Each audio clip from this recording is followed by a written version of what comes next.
بسم اللہ الرحمن الرحیم الحمد للہ رب العالمین والصلاة والسلام على سید المرسلین محمد وآلہ وصحبہ اجمعین اما بعد۔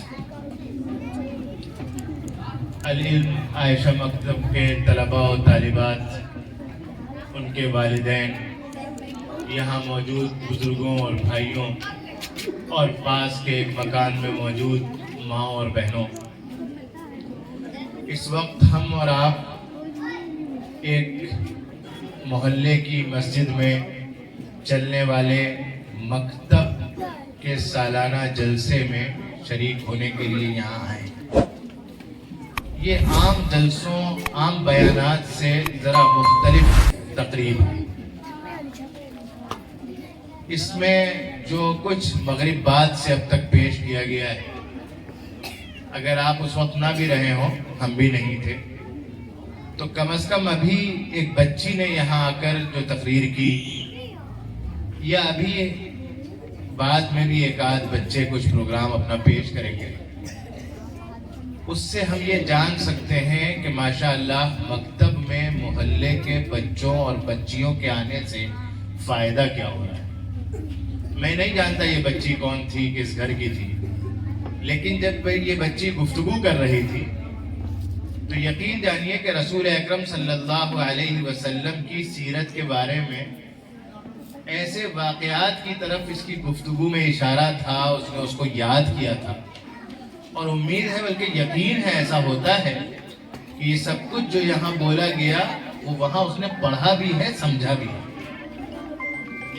ایسی چیزیں ذکر ہو رہی تھیں جو میرے بھائیوں صرف مکتب کی اہمیت بتانے کے لیے عرض کرنا پڑ رہا ہے کہ محلے کے اکثر بڑے نہیں ہوتے۔ مثال کے طور پر اس نے رسول اکرم صلی اللہ علیہ وسلم کی سیرت کا تذکرہ کرتے ہوئے شعب ابی طالب کا تذکرہ کیا، خیبر کا تذکرہ کیا، خندق کا تذکرہ کیا، اور بھی متعدد جو آپ صلی اللہ علیہ وسلم کی زندگی کے بہت اہم واقعات ہیں، ان کا وہ بچی اپنی گفتگو میں ذکر کر رہی ہے۔ اسی کی ہم عمر جو بچیاں مکتب میں نہیں آتی، عین ممکن ہے کہ اسی گھر کی ہو جس گھر کی یہ بچی، یا اسی محلے کی ہو جس محلے کی یہ بچی۔ اگر اچھے مکتب میں بچیاں یا بچے نہیں آتے تو یہ بنیادی چیزیں بچوں کو بالکل معلوم نہیں ہوتی۔ ایک پرانی سی سادہ سی مسجد میں، مسجد کی چٹائی پر روزانہ 1 گھنٹے 45 منٹ، سوا گھنٹے، 1.5 گھنٹے کا جو مکتب چلتا ہے، جس میں میں نے دریافت کیا تو معلوم ہوا کہ تقریباً 50 بچے اور بچیاں محلے کے آتے ہیں ماشاءاللہ۔ یہ دیکھنے میں بڑا سادہ سا لگتا ہے کہ بچے محلے کے گلیوں میں چلتے ہوئے ہاتھ میں قرآن مجید یا پارا یا اردو کی ایک کتاب، اردو کی ایک کاپی لیے ہوئے آ رہے ہیں، جا رہے ہیں۔ کوئی خاص شان و شوکت نظر نہیں آتی، کوئی خاص وہ نہیں نظر آتا، شوشا نہیں ہوتا۔ تو کبھی کبھار ہمارے ذہنوں میں اس طرح کے مکاتب کی اہمیت نہیں ہوتی۔ میرے بھائیوں اور بزرگوں، ہمارے دینی کاموں میں جو بچوں کی تربیت سے متعلق کام ہیں، بہت سے دینی کام ہیں جو بڑوں کے لیے ہوتے ہیں، جو بچوں کی تربیت سے متعلق دینی کام ہیں، ان میں یقین جانیے مکتب ہمارے بچوں کی دینی تربیت کے نظام کی ریڑھ کی ہڈی ہے۔ جس مسجد میں، جس محلے میں یہ مکتب چل رہا ہوتا ہے، وہاں اس بات کا اطمینان ہوتا ہے کہ اگر ہم اپنے بچوں کو اس مکتب میں داخل کریں گے، اللہ نے جو ہمارے اوپر بہت بڑی بنیادی ذمہ داری رکھی ہے، اپنی اولاد کو دین کی تعلیم دینا، دینی تربیت کرنا، دیندار بنانا، ایسے مکاتب میں ہم بھیج کر کے اپنی اس ذمہ داری کو کسی حد تک ادا کر لیں۔ میں نے ذکر کیا بچوں، میں نے ذکر کیا کہ یہ ایک ذمہ داری ہے جو ہمارے اور آپ کی ذمہ داری ہے کہ ہم اپنے بچوں کی دینی تعلیم، دینی تربیت، دینی مزاج بنانا، اس کی فکر کریں۔ یہ اللہ سبحانہ وتعالیٰ نے ہر مسلمان ماں باپ کے اوپر فرض کیا ہے۔ جیسے ہمارے لیے نماز فرض ہے، جیسے زکوٰۃ فرض ہے، جیسے روزہ فرض ہے، جیسے والدین کے ساتھ حسن سلوک فرض ہے، جیسے جھوٹ نہ بولنا فرض ہے، جیسے سچ بولنا فرض ہے، جیسے امانت داری کرنا فرض ہے، جیسے خیانت نہ کرنا فرض ہے، اسی طرح بلکہ ان میں سے کئی سے بہت زیادہ اہم فرض ہے اپنی اولاد کی دینی تربیت۔ رسول اکرم صلی اللہ علیہ وسلم نے اپنی ایک حدیث میں فرمایا، بہت سننے کی حدیث ہے، فرمایا کلکم راع وکلکم مسئول عن رعیتہ۔ اے انسانوں، اے مسلمانوں، ہر آدمی تم میں سے کسی نہ کسی حد تک ذمہ دار ہے، اور دیکھو ہر آدمی کی جو ذمہ داری ہے اللہ کے ہاں اس کی جواب دہی ہے، یعنی سوال ہوگا اللہ کے ہاں ایسا کیا تھا یا نہیں کیا۔ آگے جا کے اس حدیث میں فرمایا الرجل راع وَهُوَ مَسْئُولٌ عَنْ رَعِيَّتِهِ۔ انسان اپنے گھر والوں کے سلسلے میں ذمہ دار ہے، اور اللہ کے ہاں اس سے پوچھا جائے گا تم اپنی ذمہ داری ادا کر کے آئے تھے یا نہیں آئے۔ گھر والوں کے سلسلے میں بہت سی ذمہ داریاں ہیں۔ یہ بھی ذمہ داری ہے کہ گھر والوں کو جیسا بہتر سے بہتر طرز زندگی دے سکتا ہو دے، اچھا کھلائے، اچھا پہنائے، ان کی راحت اور آرام کی فکر کرے۔ اسی طرح ایک ذمہ داری، بلکہ ان تمام ذمہ داریوں سے بہت بڑی ذمہ داری اپنے بچوں کی دینی تربیت ہے۔ قرآن میں اللہ تعالیٰ نے فرمایا ہے، اے ایمان والوں، اپنے آپ کو اور اپنے گھر والوں کو جہنم کی آگ سے بچاؤ۔ یا ایھا الذین آمنوا قوا انفسکم واہلیکم نارا۔ اے ایمان والوں، اپنے آپ کو اور اپنے گھر والوں کو جہنم کی آگ سے بچاؤ۔ میرے بھائیوں، میرے بزرگوں، اپنے آپ کو جہنم کی آگ سے بچانا، دین پر چلانا، اور اپنے گھر والوں کو جہنم کی آگ سے بچانا، گھر والوں کی، بچوں کی دینی تربیت کرنا۔ دینی تربیت کا مطلب ہوتا ہے کہ ہم اپنے بچوں کو یہ سکھائیں کہ بنیادی دین ہے کیا، اللہ کون ہے، رسول اکرم صلی اللہ علیہ وسلم کون تھے، آخرت کا دن کیا ہے، جنت کیا ہے، جہنم کیا ہے، ہم مریں گے تو کہاں جائیں گے، اللہ کے سامنے پیش ہوں گے تو کن باتوں کا جواب دینا ہے، جنت کیسے ملے گی، جہنم سے کیسے بچا جائے گا۔ یہ سب کچھ دین کی بنیادی باتیں ہیں۔ نماز کتنی ضروری ہے، پڑھی کیسے جائے گی، زکوٰۃ کیسے ادا کرنی ہے، رمضان میں روزے کیسے رکھنے ہیں، حج کا کیا مطلب ہے، والدین کے ساتھ حسن سلوک کس طرح کرنا ہے، اللہ کو ہمہ وقت کس طرح یاد رکھنا ہے، کس وقت کون سی دعا پڑھنی ہے، کس طرح پیش آنا ہے، کیا طریقہ ہے جو اللہ کے رسول صلی اللہ علیہ وسلم نے زندگی گزارنے کا ہم کو اور آپ کو سکھایا ہے۔ یہ اپنی اولاد کو سکھانا ہر ماں باپ کی ذمہ داری ہے۔ اس میں جو کوتاہی کرے گا اللہ کے ہاں جواب دینا ہوگا۔ جیسے اپنی نماز نہ پڑھنے کا جواب دینا ہوگا، جیسے روزہ نہ رکھنے کا جواب دینا ہوگا، جیسے والدین کے ساتھ حسن سلوک نہ کرنے کا جواب دینا ہوگا، جیسے اور بے ایمانیاں کرنے کا یہ جواب دینا ہوگا، اسی طرح اگر کوئی مسلمان ماں باپ اس حال میں دنیا سے جاتا ہے کہ وہ اپنی اولاد کو دیندار بنانے، ان کی دینی تربیت کرنے کی فکر نہ کرے، میرے بھائیوں اور بزرگوں، اللہ کے ہاں جواب دے۔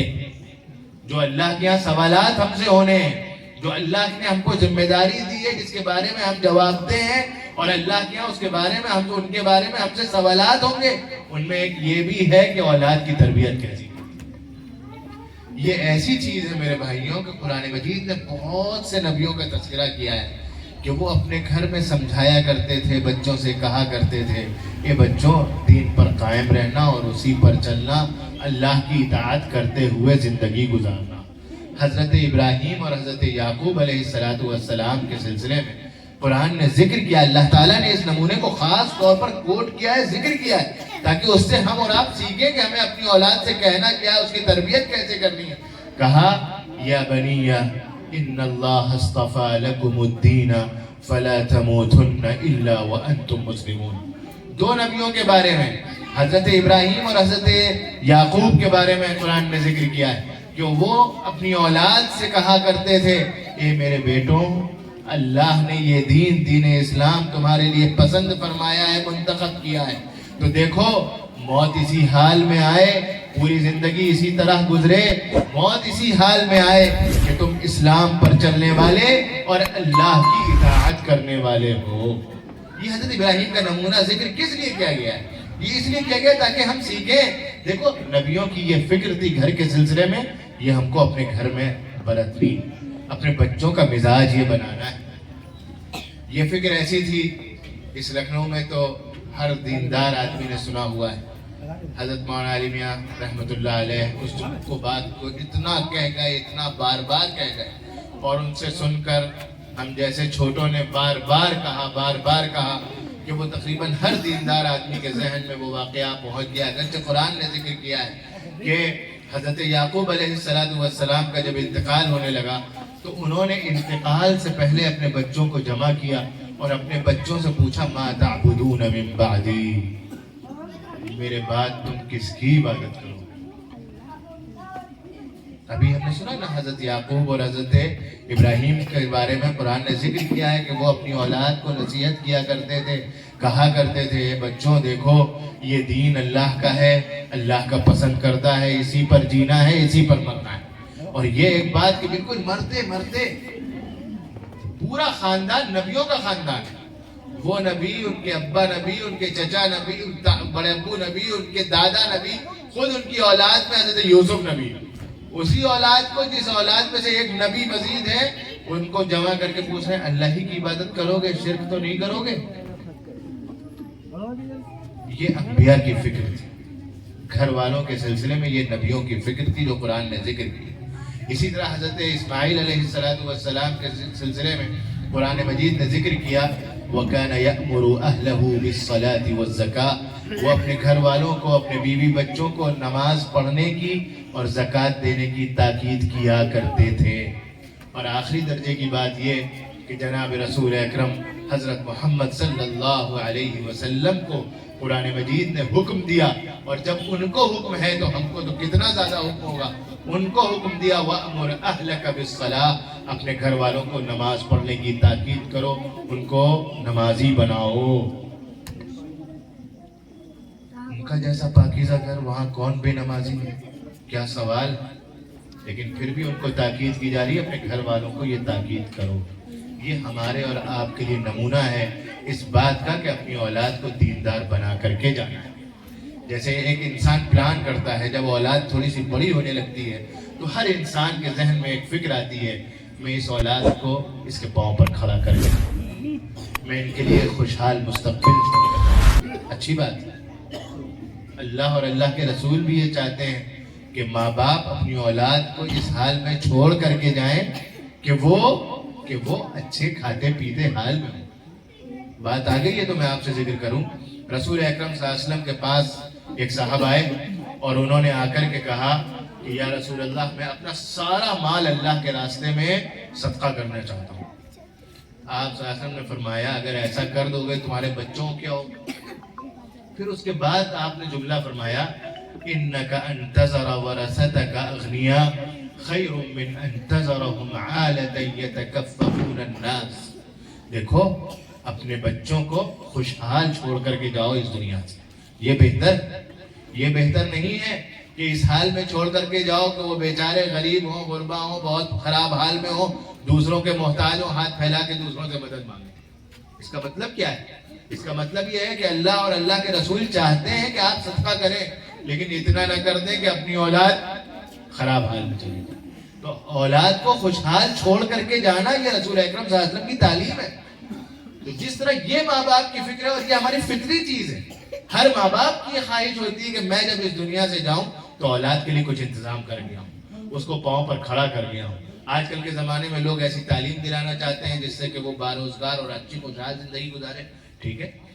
کچھ لوگ کاروبار ایسا کر کے دے کے جانا چاہتے ہیں کہ جس کی وجہ سے وہ خوشحال ہو، ٹھیک ہے، بالکل صحیح بات ہے، لیکن اس سے زیادہ ضروری ایک چیز ہے اور وہ ہے اولاد کے سلسلے میں اس بات کی کوشش کرنا کہ اولاد دیندار بنے۔ اس سلسلے میں ہم کو دو کام کرنے ہیں میرے بھائیوں، اور یہ ہماری سب سے بنیادی ذمہ داری ہے۔ اس سلسلے میں دو کام کرنے ہیں، ایک گھر کا ماحول دیندار بنانا ہے، گھر کا ماحول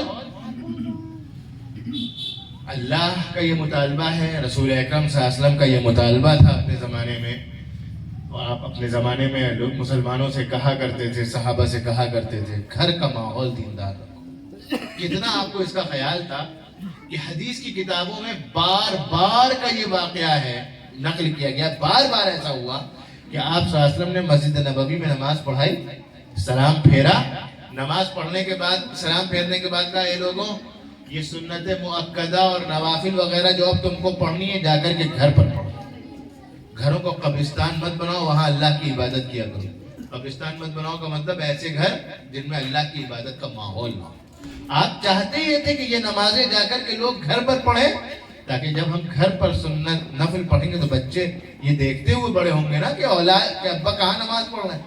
اور اسی لیے یاد رکھیے، نفل اور سنت نمازوں کا زیادہ ثواب گھر میں ہے۔ فرض نماز کا زیادہ ثواب مسجد میں ہے، بلا عذر ہرگز جماعت نہیں چھوڑنی چاہیے، لیکن سنت اور نفل نمازوں کا زیادہ ثواب گھر میں ہے۔ اور خود آپ صلی اللہ علیہ وسلم کا معمول یہی تھا، طریقہ یہی تھا کہ آپ تو سنت اور نفل نمازیں گھر میں ہی پڑھا کرتے تھے۔ یہ سب کچھ کیوں تھا؟ اس حدیث سے معلوم ہوتا ہے جس میں آپ نے فرمایا کہ لوگوں، گھروں کو قبرستان مت بناؤ، جا کر کے وہاں سنت اور نفل نمازیں پڑھو۔ تو ایک تو ہماری اور آپ کی ذمہ داری ہے گھر کا ماحول دیندار، وہ یہ رہا ہے۔ صبح 10 بجے نکلے گھر سے، رات میں 10 بجے آئے، اس کی تو فکر ہے کہ گوشت، سبزی، دال، روٹی ہے کہ نہیں ہے۔ اس کی فکر نہیں ہے کہ ہم گھر جب چھوڑ کے گئے تھے تو ہمارے جانے کے بعد گھر میں دینی ماحول کتنی دیر رہا اور الٹا سیدھا ماحول کتنی دیر، اور اس موبائل نے جو ستم کم ہم نے کیے تھے وہ سب کرا۔ ایسی صورت میں میں خاص طور پر یہاں موجود جو مائیں بہنیں ہیں ان سے درخواست کروں گا، زمانہ وہ آیا ہے کہ ہم مردوں کا رول اولاد کی تربیت میں بہت کم ہو گیا ہے۔ ہم میں سے اکثریت صبح نکلتی ہے، شام کو، رات کو گھر واپس ہوتی ہے۔ بچے ان ماؤں کے پاس پل رہے ہیں، بڑھ رہے ہیں، ان کو اس سلسلے میں وہ بڑی قربانیاں اولاد کے لیے دیتی ہیں، ولادت سے لے کر پالنے پوسنے تک ہر مرحلے پر ایک ذمہ داری ان کو اور اٹھانی ہے، اور ان میں سے بہت سی اٹھاتی بھی ہیں کہ اولاد کو دیندار بنانے کی فکر کریں۔ ایک تو یہ کہ گھر میں دین کا ماحول، نماز کا ماحول ہو، سوال نہ ہو کہ 7 سال سے بڑا کوئی بچہ ہو اور وہ نماز نہ پڑھتا ہو، مارنا پیٹنا نہیں، کہنا ہے۔ رسول اکرم صلی اللہ علیہ وسلم نے جو طریقہ سکھایا ہے وہ یہ سکھایا ہے کہ بچوں کو 7 سال کی عمر سے ہر نماز میں کہا جائے، تاکید کی جائے۔ 3 سال تک 1000 دن سے زیادہ دن ہو گئے، روزانہ 5 وقت کی نمازیں، 5-6 ہزار نمازیں ہو گئی۔ ان میں آپ صلی اللہ علیہ وسلم کی تعلیم یہ ہے کہ ہر نماز میں بچے سے کہو 7 سال کی عمر سے کہ بچے نماز پڑھو۔ کون ایسا بچہ ہے ہمارے آپ کے گھر میں کہ 5-6 ہزار مرتبہ ہم اس سے کہیں گے اور وہ نمازی نہیں بنے گا؟ 1-2 مہینے میں ہو جائے گا اگر ہم قاعدے کی فکر کریں گے تو ہر حال میں ہو جائے گا۔ تو ایک تو یہ ہے کہ گھر کا ماحول دیندار ہو، دینداری کا ہو، وہاں بچوں کو نمازی بنانے اور دیندار بنانے کی فکر۔ دوسری ایک چیز کی فکر یہ ہمیں اور آپ کو کرنا ہے، یہ مولوی صاحب اور حافظ صاحب نہیں کر سکتے ہیں، یہ ماں باپ کو کرنا ہے، یہ ذمہ داری اٹھانی ہے، جیسے اور بہت سی ذمہ داریاں اٹھانی ہیں۔ اس کے ساتھ ایک کام اور ہے، اور وہ کام ہم کو اور آپ کو یہ کرنا ہے، اپنے بچوں کو دین کی تعلیم دینے کی فکر کرنی ہے۔ دین کی تعلیم دینے کا ایک تو بڑا درجہ ہے اور وہ ہے عالم بنوانا، وہ ایک الگ چیز ہے۔ کچھ نہ کچھ لوگوں کو ہمت کرنی چاہیے، خاندان میں، گھر میں ایک عالم ہو تو کیا کہنا، لیکن اگر اس کی ہمت نہیں ہوتی یا اس کا ارادہ نہیں ہوتا تو کم از کم اس طرح کے مکاتب میں جہاں باقاعدہ قرآن مجید کا ناظرہ بھی ہوتا ہو، دینیات بھی پڑھائی جاتی ہو، وہاں کا ہم کو انتخاب کرنا چاہیے۔ کوشش کرنی چاہیے کہ ہمارے بچے ایسے مکاتب میں جائیں، وہاں دین سیکھیں، دعائیں یاد کریں، اللہ کو جانیں، اللہ کے رسول کو جانیں، آخرت کو جانیں، آپ صلی اللہ علیہ وسلم کی سیرت کو جانیں، نماز پڑھنا سیکھیں، روزے کے بارے میں جانیں، ابا اماں کا کہنا کیسے ماننا ہے، ان کا دل کیسے نہیں دکھانا ہے، پڑوسیوں کا کیا حق ہے، یہ سب کچھ وہ جانیں۔ اس بات کے لیے مکاتب میں داخلے کی کوشش کرنی چاہیے۔ مکاتب کے ذمہ داران کو، اساتذہ کو کوشش کرنی چاہیے کہ مکتب خوب سے خوب بہتر ہے۔ ماشاءاللہ اچھے نمونے نظر آ رہے ہیں، لیکن اگر اور کوشش کی جائے گی اور بہتری نظر آئے گی انشاءاللہ. تو اور بہتری کے لیے کوشش کرنی چاہیے. اہل محلہ کو ان کا تعاون کرنا چاہیے. تعاون میں یہ بھی ہوتا ہے دیکھتے رہیں خیر خواہی کے ساتھ کوئی کمی محسوس ہو ان سے کہتے مولانا اگر ایسا کر لیں تو شاید بہتر ہو جائے مزید. اور تعاون ایک یہ بھی ہے کہ بچوں کو زیادہ سے زیادہ بچوں کا داخلہ کرایا جائے. اسی شہر لکھنؤ میں ایسی مسجد ہے جہاں ہزار ایسی مسجد ہے جہاں ہزار بچے مکتب میں پڑھو. 350 400 یہاں تک کہ 1000 1200 1400 بچے مکاتب میں پڑھو. ایسی بھی مسجدیں ہیں اسی شہر لکھنؤ. ہماری مسجد کم از کم محلے کے زیادہ سے زیادہ بچوں کو پڑھا لیں. ہمارے یہاں زیادہ سے زیادہ لوگ آئیں. سنجیدہ لوگوں کو محلے کے اس بات کی فکر کرنی چاہیے کہ مسجد میں مکتب ہو اور اچھے سے اچھا چلے. اللہ تعالیٰ ہمارے ساتھ خیر کا معاملہ فرمائے. ہماری اگلی نسلوں کو اچھا دیندار مسلمان بنائے. اور ہم جب اس دنیا سے رخصت ہوں تو اس اطمینان کے ساتھ رخصت ہوں کہ جو نسل ہم چھوڑ کر کے جا رہے ہیں, جو اللہ نے ہم کو اولاد دی تھی, ہم اس کو دیندار بنا کر کے جا رہے ہیں. اللہ تعالیٰ مجھ کو بھی توفیق عطا فرمائے اور آپ کو بھی توفیق عطا فرمائے. وآخر دعوانا الحمدللہ رب العالمین.